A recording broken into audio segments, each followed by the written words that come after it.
بسم اللہ الرحمن الرحیم رب زدنی علما۔ سوال: کیا کسی قبر سے تبرک حاصل کیا جا سکتا ہے؟ جواب: صالحین کی قبروں پر جا کر ان کی قبر کے پتھر یا درخت سے برکت حاصل کرنا شرک ہے۔ ابو واقد لیثی بیان کرتے ہیں کہ ہم جنگ حنین کے موقع پر رسول اللہ صلی اللہ علیہ وسلم کے ساتھ جا رہے تھے۔ ہمارا زمانہ کفر ابھی نیا نیا گزرا تھا۔ راستے میں ایک جگہ بیری کا درخت آیا جس کو ذات انوات کہا جاتا تھا۔ مشرکین اس درخت کے پاس بیٹھنا باعث برکت خیال کرتے تھے اور اپنے ہتھیار بھی برکت کے لیے اس درخت پر لٹکا دیا کرتے تھے۔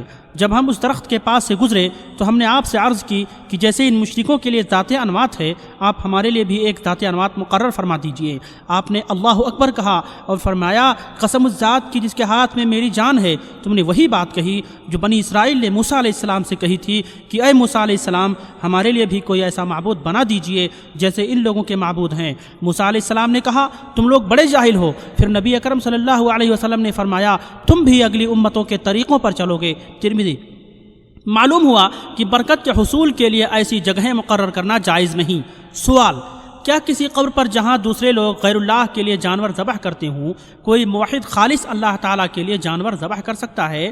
جواب: وہ مقام جہاں غیر اللہ کے لیے جانور ذبح کیے جاتے ہوں، وہاں خالص اللہ کے لیے بھی جانور ذبح کرنا جائز نہیں ہے۔ ثابت ابن ضحاک سے مروی ہے، وہ کہتے ہیں کہ ایک شخص نے نذر مانی کہ وہ بوانہ نامی مقام پر جا کر چند اونٹ ذبح کرے گا۔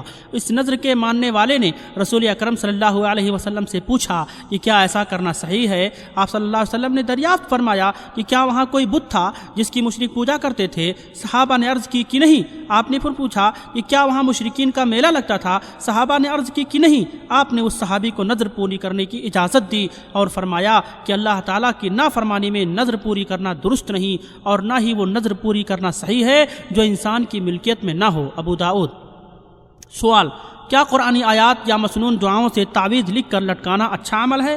جواب: قرآن و سنت میں وارد دعاؤں کا استعمال وہی صحیح ہے جو اللہ کے نبی محمد صلی اللہ علیہ وسلم نے سکھایا۔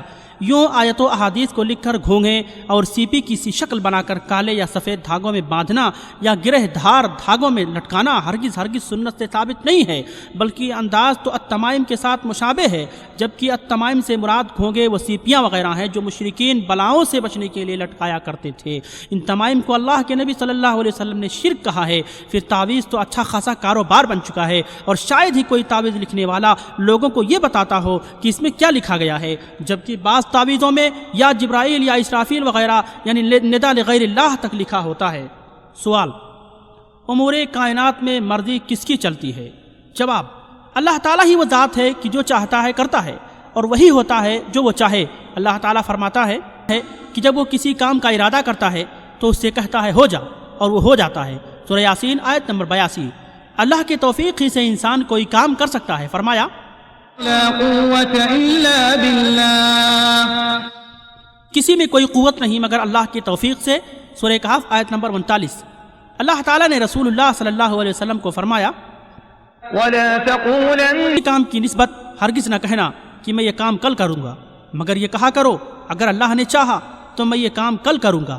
سورۃ الکہف آیت نمبر 23-24۔ ایک شخص نے رسول اللہ صلی اللہ علیہ وسلم سے کہا، ما شاء اللہ وشئت، جو اللہ چاہے اور آپ چاہیں وہی ہوتا ہے۔ آپ صلی اللہ علیہ وسلم نے فرمایا، تم نے تو مجھے اللہ کے برابر کر دیا، میرے چاہنے سے کچھ نہیں ہوتا، بلکہ جو اللہ اکیلا چاہے وہی ہوتا ہے۔ مسند احمد جلد 1 صفحہ 247-238۔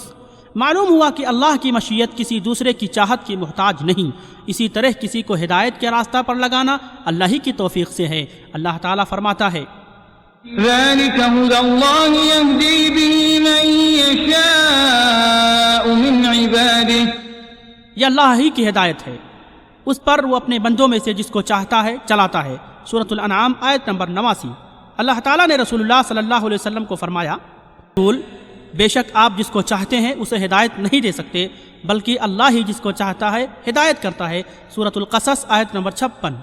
جب امام الانبیاء بھی کسی کو ہدایت نہیں دے سکتے تو پھر وہ کون سا مرد مومن ہے جس کے متعلق شاعر کہتے ہیں، نگاہ مرد مومن سے بدل جاتی ہیں تقدیریں۔